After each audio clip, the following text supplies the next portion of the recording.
নমস্কার, উর্পিক ইউটিউব চ্যানেলে কৃষ্ণলীলার ধারাবাহিক পর্বে আপনাকে স্বাগত জানাই। আজকের পর্ব শ্রীকৃষ্ণের দৈনন্দিন জীবনলীলা পর্ব 2। চ্যানেলে যারা নতুন তাদের অনুরোধ জানাবো চ্যানেলটি সাবস্ক্রাইব করে কৃষ্ণলীলার ধারাবাহিক পর্বগুলো শ্রবণ করুন। আসুন আজকের পর্ব শুরু করি। এই ধ্যান শেষ হলে বা এই অহোম গ্রহ উপাসনা শেষ হলে কৃষ্ণ প্রতিদিন প্রত্যুষে শুদ্ধ এবং পবিত্র জলে স্নান করেন।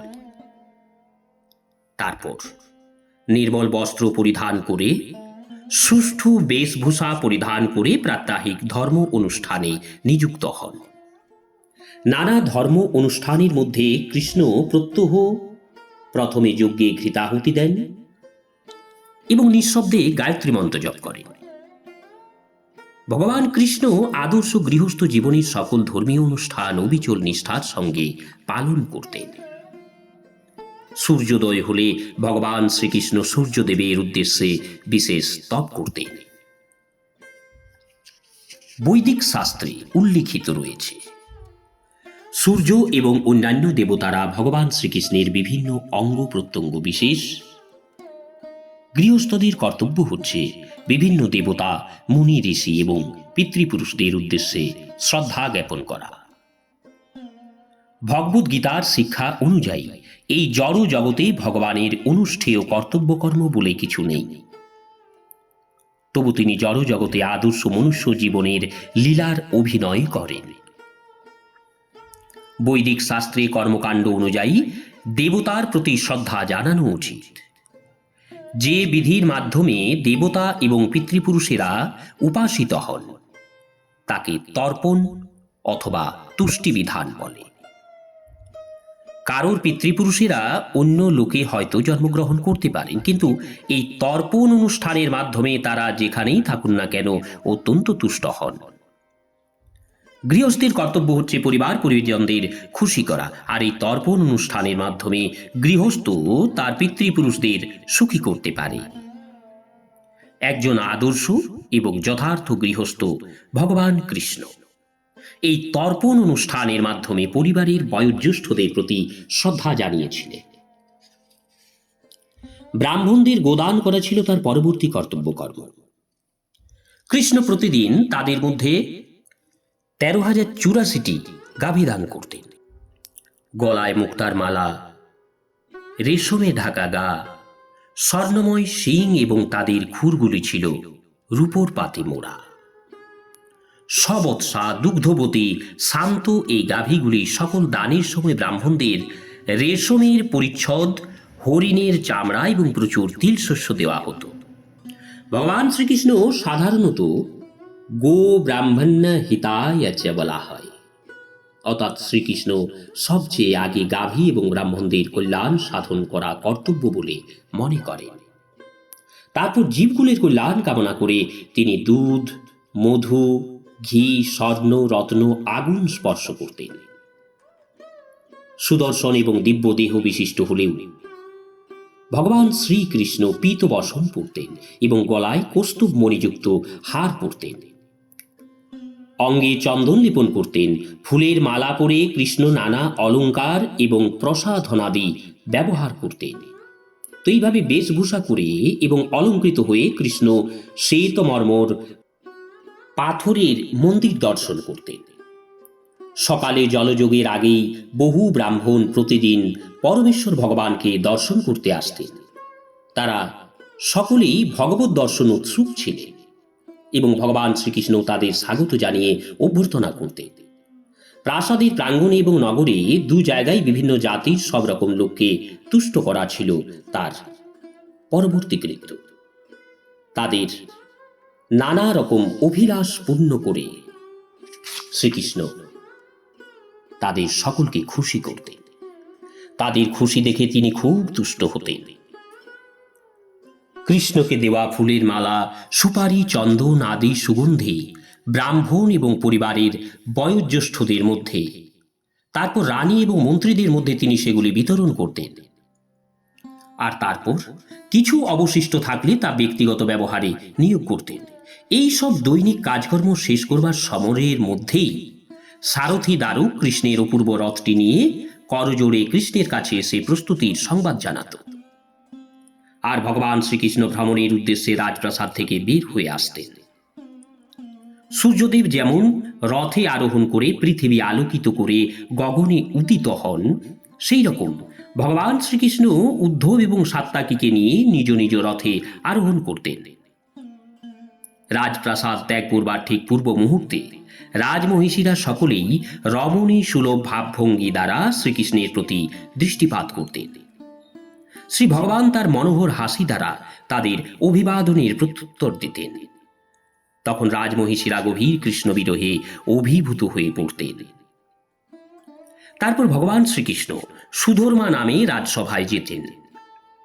এই রাজসভাটি স্বর্গলোক থেকে এনে দ্বারকাপুরীতে পুনরায় প্রতিষ্ঠিত করা হয় বলে স্মরণীয় হয়ে আছে। এই সভাগৃহের বৈশিষ্ট্য এই ছিল যে সভাগৃহে প্রবেশকারী ক্ষুধা, তৃষ্ণা, জরা, মৃত্যু, শোক, মোহাদি ভবযন্ত্রণা থেকে নির্মুক্ত হতো। এইগুলি হচ্ছে সংসার বন্ধনের জাল। যতক্ষণ পর্যন্ত কেউ এই সুধর্মা সভায় অবস্থান করত ততক্ষণ পর্যন্ত সে এই সংসার যাতনায় প্রপীড়িত হতো না। 16,000 প্রাসাদবাসীদের থেকে বিদায় নিয়ে সব কৃষ্ণমূর্তি আবার একজন কৃষ্ণমূর্তিতে পরিণত হয়ে শোভাযাত্রায় শহর সভাসদ এবং অন্যান্য সকল যাদবদের নিয়ে কৃষ্ণ সুধর্মা সভাগৃহে প্রবেশ করতেন। সভায় প্রবেশ করে কৃষ্ণ রাজ সিংহাসনে উপবেশন করতেন এবং দিব্য জ্যোতিতে সমস্ত সভাগৃহ আলোকিত করতেন। তারামণ্ডলীর মধ্যে পূর্ণচন্দ্রের মতো মহান কৃষ্ণ বীর যাদবদের মধ্যে শোভা পেতেন। এই সভায় হাস্য কৌতুককারী ভাঁড়, নর্তক, গায়ক এরা থাকত। ভগবান রাজ সিংহাসনে আসন গ্রহণ করা মাত্র ভগবানকে তুষ্ট করবার জন্য এবং তাকে উৎফুল্ল করবার উদ্দেশ্যে তারা সকলে নিজ নিজ দক্ষতা নিপুণভাবে ভগবানকে প্রদর্শন করত। সবচেয়ে আগে এই ভাঁড়রা এমনভাবে কথা বলতো যে ভগবান তার পার্শ্বদেরা তাদের হাস্য কৌতুক উপভোগ করতেন এবং এইভাবে প্রাতকালে তাদের চিত্ত সজীব এবং প্রাণবন্ত হয়ে উঠত। মৃদঙ্গ বাজিয়ে, ঘণ্টা, বীণা, বাঁশি, ধ্বনির মাধ্যমে এবং পাখোয়াজ নামে অন্য একটি বাদ্যের নিনাদে নটনটীরা অভিনয় করত। নর্তকীরা আলাদাভাবে তাদের শিল্পকলা প্রদর্শন করত। এইসব বাদ্যযন্ত্রের সঙ্গে শুভ পবিত্র মঙ্গল নাদে শঙ্খধ্বনিও যুক্ত হতো। সুতো এবং মাগধ নামে পেশাদার গায়করা গান গাইত আর অন্যরা তাদের নৃত্যকলা প্রদর্শন করত। ভক্তদের মতো এইভাবে তারা সকলে পরমেশ্বর ভগবানের বন্দনা এবং গুণকীর্তন করত। সেই সভায় উপস্থিত ব্রাহ্মণ পণ্ডিতেরা কখনো কখনো পবিত্র বৈদিক মন্ত্র উচ্চারণ করে তাদের সাধ্য অনুসারে বা শ্রোতাদের কাছে ব্যাখ্যা করত। কখনো কখনো তাদের মধ্যে কেউ প্রখ্যাত রাজন্যবর্গের কীর্তি কাহিনী পুরাণ থেকে বর্ণনা করত। পার্শ্বদের নিয়ে ভগবান একসঙ্গে এই সব কাহিনী পরম তৃপ্তির সঙ্গে শুনতেন। একদিন এক অজ্ঞাত পরিচয় ব্যক্তি সভাগৃহের দরজায় এসে উপস্থিত হল। কৃষ্ণের অনুমতি নিয়ে দ্বাররক্ষী তাকে সভাগৃহে প্রবেশ করতে দিল। অজ্ঞাত পরিচয় ব্যক্তিটিকে ভগবান শ্রীকৃষ্ণের কাছে নিয়ে আসার জন্য দ্বাররক্ষীকে আদেশ দেওয়া হল। কৃষ্ণের কাছে উপস্থিত হয়ে লোকটি ভগবানকে করজোড়ে সশ্রদ্ধ প্রণাম জানাল। ঘটনাটি হচ্ছে যে জরাসন্ধ বহু রাজ্য জয় করলেও বহু রাজাই কিন্তু তাকে নতশিরে সম্মান প্রদর্শন করেনি। এর ফলে 20,000 সংখ্যক রাজন্যবর্গের সকলকে বন্দী করে জরাসন্ধ তাদেরকে কারাগারে নিক্ষেপ করেছে। দ্বাররক্ষী যে লোকটিকে ভগবান শ্রীকৃষ্ণের কাছে নিয়ে আসে সে ছিল ওইসব বন্দী রাজন্যবর্গের প্রেরিত দূত। সেই দূতকে যথাযথভাবে ভগবান কৃষ্ণের কাছে উপস্থিত করা হলে দূত প্রকৃত অবস্থার বিবরণ দিয়ে জানালো, হে প্রভু, আপনি হচ্ছেন সচ্চিদানন্দ বিগ্রহ। আপনি অবাং মানুষ গোচর পূর্ণ শরণাগত ভক্তদের শুধু আপনার মহিমার সামান্য অংশ জানতে পারে এবং একমাত্র আপনার কৃপা আশীর্বাদেই তারা নিরুদ্বেগ জীবন লাভ করে। কিন্তু আমি এখনো সাংসারিক দ্বন্দ্ব মোহে আচ্ছন্ন আছি, তাই আমি আপনার চরণ কমলে শরণাগত হতে এসেছি। কেননা জন্ম মৃত্যুময় সংসার চক্রকে আমি ভয় করি। হে প্রভু, জীবকুলের অনেকেই আমার মতো অনন্তকাল ধরে সকাম কর্মের ফলাফল ভোগ করছে। ভগবত ভক্ত জনা পরম কল্যাণময় ও তা হৃদয়কে তৃপ্তি দান করলেও ভগবত সেবার মাধ্যমে তারা কখনো আপনার নির্দেশ পালনে ইচ্ছুক নয়। তারা ভগবত ভক্তি বিরোধী হয়ে জড় মায়া মোহে তাড়িত হয়ে ত্রিজগতে ভ্রমণ করে বেড়ায়। হে ভগবান, আপনার অপার করুণা, আপনার বীর্যবতী অসীম লীলাসমূহ কি পরিমাপ করতে পারে?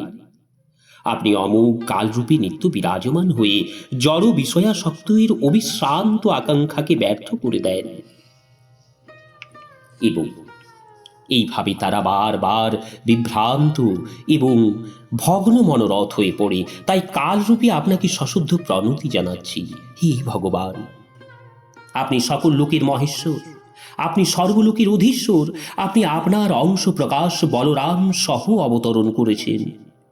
কথিত আছে যে আপনার এই অবতরণে সাধুদের রক্ষা এবং দুষ্কৃতিপরায়ণদের বিনাশ করবার জন্য। এইরকম পরিস্থিতিতে আপনার কর্তৃত্বের বিরুদ্ধে জরাসন্ধের মতো দুষ্কৃতিপরায়ণ ব্যক্তি কিভাবে আমাদের জীবনকে শোচনীয় করে তুলেছে? এই অবস্থায় আমরা বিভ্রান্ত হয়ে পড়েছি।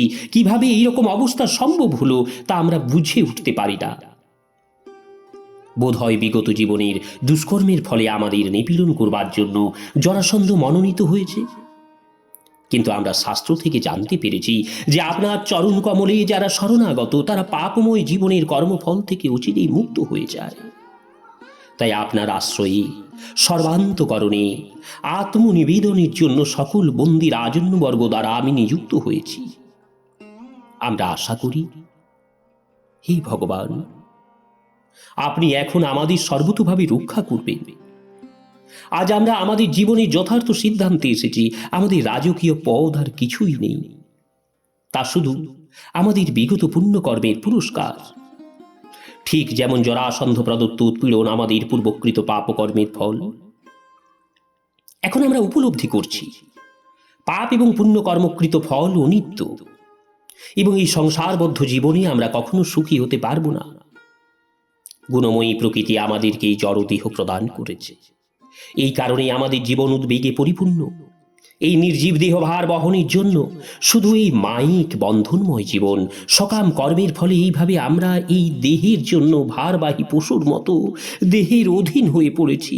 সংসার জীবনের কবলে পড়ে আমরা মধুর কৃষ্ণ ভাবনার অমৃতময় জীবন পরিত্যাগ করেছি। এখন নিজেদের মূলতা আমরা উপলব্ধি করেছি। অজ্ঞানবশত বিষয় কর্মজালে আমরা জড়িয়ে পড়েছি।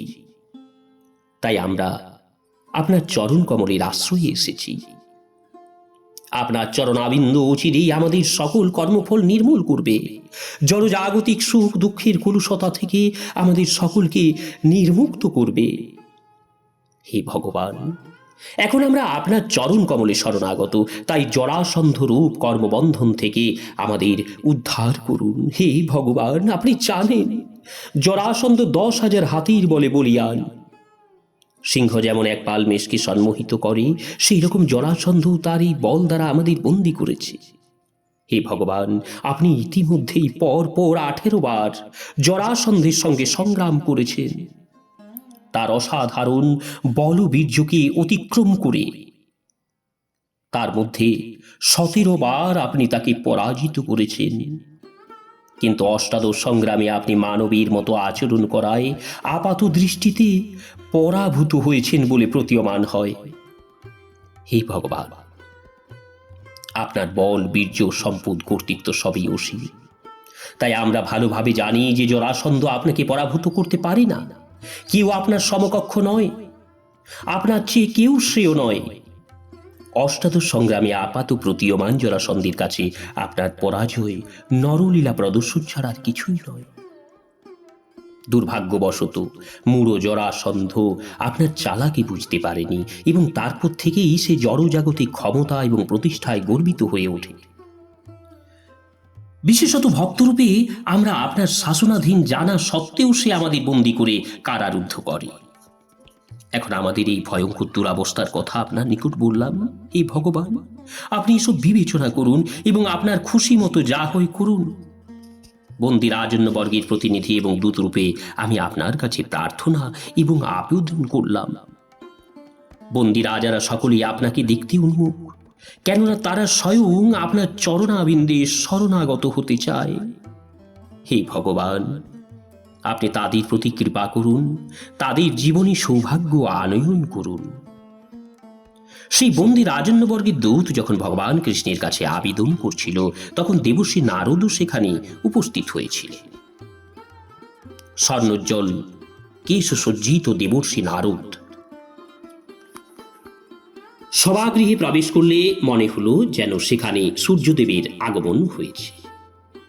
ভগবান শ্রীকৃষ্ণ লোকপিতা ব্রহ্মা এবং দেবাদিদেব শিবের উপাস্য হলেও দেবর্ষি নারদকে সভায় উপস্থিত হতে দেখা মাত্র অভ্যর্থনার জন্য সহকারী এবং মন্ত্রীদের নিয়ে তিনি উঠে দাঁড়ালেন এবং অবনত মস্তকে তাকে সম্মান প্রদর্শন করলেন।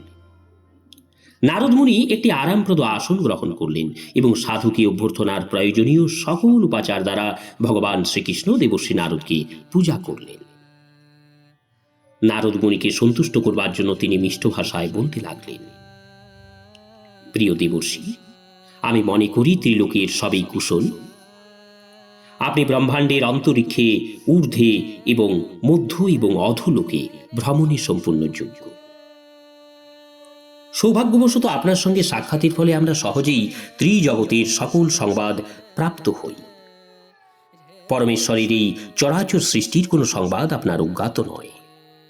আপনি সব খবরই জানেন, তাই আপনাকে আমি প্রশ্ন করতে চাই যে পাণ্ডবেরা সকলে কুশলে আছে তো? মহারাজ যুধিষ্ঠিরের বর্তমান পরিকল্পনা কি? তারা এখন কি করতে চায় তা আমাকে দয়া করে জানাবেন কি? দেবর্ষি নারদ বললেন, হে ভগবান, আপনি বলেছেন যে চরাচর সৃষ্টি পরমেশ্বর ভগবানের রচনা, কিন্তু আমি জানি যে আপনি সর্বময় সৃষ্টিকর্তা। আপনার সর্বব্যাপী এবং অচিন্ত শক্তির প্রবল প্রতাপ এই ব্রহ্মাণ্ডে স্রষ্টা ব্রহ্মারও ধারণাতীত। ব্রহ্মাও তার পরিমাপ করতে সমর্থ নন।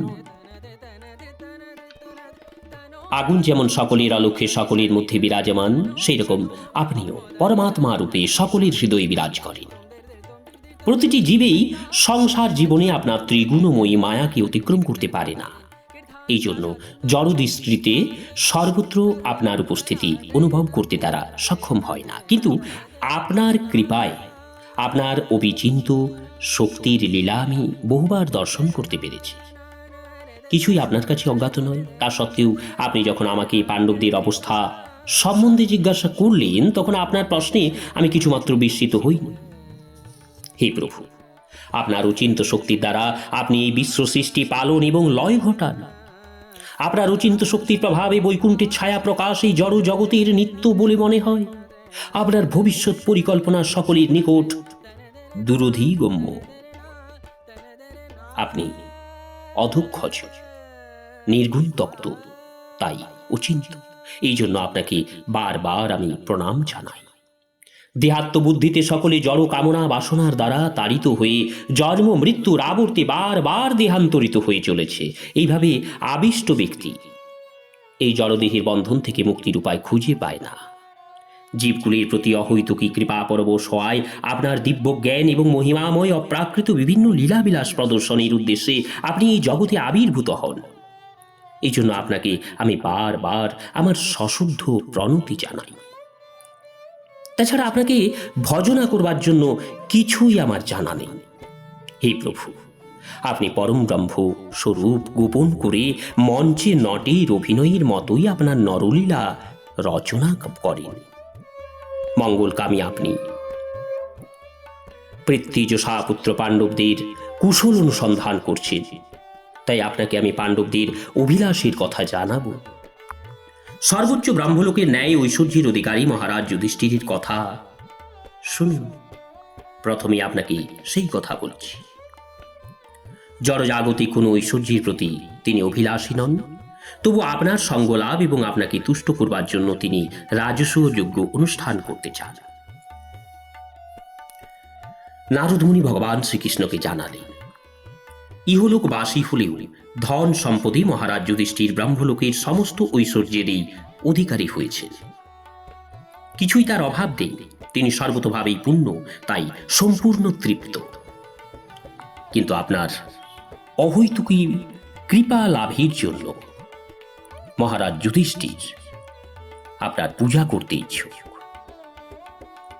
আমার একান্ত অনুরোধ, আপনি তার অভিলাষ পূর্ণ করুন। হে ভগবান, মহারাজ যুধিষ্ঠিরের অনুষ্ঠিত এই মহান যজ্ঞ অনুষ্ঠানে সকল দেবতাদের, বিশ্বের শ্রেষ্ঠ রাজন্যবর্গের এক সমাবেশ হবে।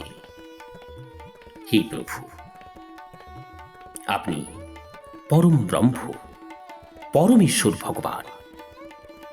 শ্রবণ, কীর্তন এবং স্মরণের মাধ্যমে দৈবী ভক্তি অনুশীলনে কৃষ্ণ ভক্ত নিঃসন্দেহে গুণময়ী জড়া প্রকৃতির কলুষতা থেকে মুক্ত হন। আর যারা আপনাকে স্বয়ং দর্শন এবং স্পর্শ করবার জন্য সৌভাগ্য লাভ করে, তাদের কথা বলাই বাহুল্য মাত্র। হে ভগবান, আপনি ভুবন মঙ্গল, আপনার দিব্য নাম এবং যশ বিশ্বময় পরিব্যাপ্ত।